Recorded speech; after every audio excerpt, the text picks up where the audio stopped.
ലോകത്തിലെ തന്നെ ഏറ്റവും വലിയ ഒരു തിരഞ്ഞെടുപ്പ് ഉത്സവമാണ് ഇന്ത്യയിലേത്. ആ ഉത്സവത്തിൻ്റെ കൊടിയേറ്റമാണ് ഏപ്രിൽ 19 വെള്ളിയാഴ്ച നടക്കുന്നത്. 1.5 ലക്ഷം കോടി രൂപ ചെലവ് നടത്തി കൊണ്ടാടുന്ന ഈ തിരഞ്ഞെടുപ്പ് മാമാങ്കത്തിൽ ആദ്യഘട്ടത്തിൽ 1625 സ്ഥാനാർത്ഥികളാണ് ജനവിധി തേടുന്നത്. അതിൽ തന്നെ ഏറ്റവും കൂടുതൽ മത്സരങ്ങൾ നടക്കുന്ന മണ്ഡലങ്ങളാകട്ടെ കേരളത്തിൻ്റെ തൊട്ടടുത്ത സംസ്ഥാനമായിട്ടുള്ള തമിഴ്നാട്ടിലും. ഇവിടെ ആകെയുള്ള 39 മണ്ഡലങ്ങളിലും ആദ്യഘട്ടം തന്നെയാണ് തിരഞ്ഞെടുപ്പ് നടക്കുന്നത്.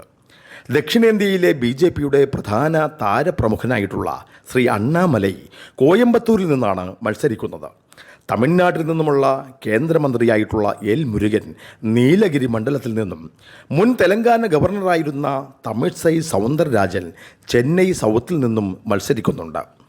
ഏപ്രിൽ 19 നടക്കുന്ന തമിഴ്നാട്ടിലെ തിരഞ്ഞെടുപ്പിന് ശേഷം ഏപ്രിൽ 26 തിരഞ്ഞെടുപ്പ് നടക്കുന്ന കേരളമടക്കമുള്ള ദക്ഷിണേന്ത്യൻ സംസ്ഥാനങ്ങളിൽ BJP തമിഴ്നാട് അധ്യക്ഷനായിട്ടുള്ള അണ്ണാമലയെ പരമാവധി തിരഞ്ഞെടുപ്പ് യോഗങ്ങളിൽ പങ്കെടുപ്പിക്കുവാനാണ് BJP നേതൃത്വം ഇപ്പോൾ തീരുമാനിച്ചിട്ടുള്ളത്. പ്രധാനമന്ത്രി ശ്രീ നരേന്ദ്രമോദിയെപ്പോലെ തന്നെ കേരളത്തിലെ BJP പ്രവർത്തകർക്കിടയിൽ ഏറെ സ്വീകാര്യനായിട്ടുള്ള ഒരു നേതാവായി മാറിയ ഒരാളാണ് അണ്ണാമലൈ. കേരളത്തിലെ നേതാക്കൾക്ക് നൽകുന്നതിനേക്കാൾ കൂടുതൽ സ്വീകാര്യത വർദ്ധിത ആവേശത്തോടെ സോഷ്യൽ മീഡിയയിലടക്കം കേരളത്തിലെ പ്രവർത്തകർ അണ്ണാമലയ്ക്ക് നൽകി വരാറുമുണ്ട്. ഇനിയുള്ള ദിവസങ്ങളിൽ കേരളത്തിൽ NDAയ്ക്ക് വിജയപ്രതീക്ഷയുള്ള മണ്ഡലങ്ങളിലെങ്കിലും അണ്ണാമലയെ പങ്കെടുപ്പിച്ചുകൊണ്ട് പ്രത്യേകിച്ച് യുവജനങ്ങളെ ആവേശഭരിതരാക്കാനുള്ള ശ്രമമാണ് BJP നേതൃത്വം ഇപ്പോൾ കൊണ്ടുപിടിച്ച് നടത്തുന്നത്.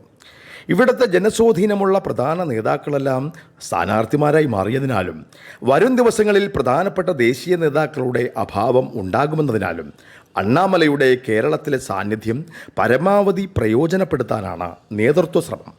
കേരളത്തിലെ കൂടാതെ തൊട്ടടുത്ത സംസ്ഥാനങ്ങളായിട്ടുള്ള കർണാടകയിലും ആന്ധ്രയിലും തെലങ്കാനയിലും അണ്ണാമലയ്ക്ക് നിരവധി ആരാധകരുമുണ്ട്.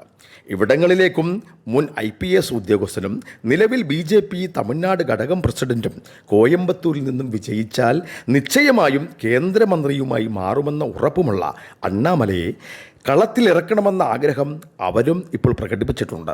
അതുകൊണ്ട് തന്നെ തിരഞ്ഞെടുപ്പിൻ്റെ പ്രവർത്തനങ്ങളുടെ മൂർധാവിലുള്ള കേരളത്തിലേക്ക് ഇനിയുള്ള ദിവസങ്ങളിൽ ശ്രീ അണ്ണാമലയുടെ സാന്നിധ്യം ഉറപ്പിക്കാനായാൽ അത് ശ്രീ നരേന്ദ്രമോദിയുടെ ഈ തവണ കേരളത്തിൽ നിന്നും NDAയ്ക്ക് സീറ്റുകൾ എന്ന ആ സ്വപ്ന പദ്ധതി യാഥാർത്ഥ്യമാകുക തന്നെ ചെയ്യും.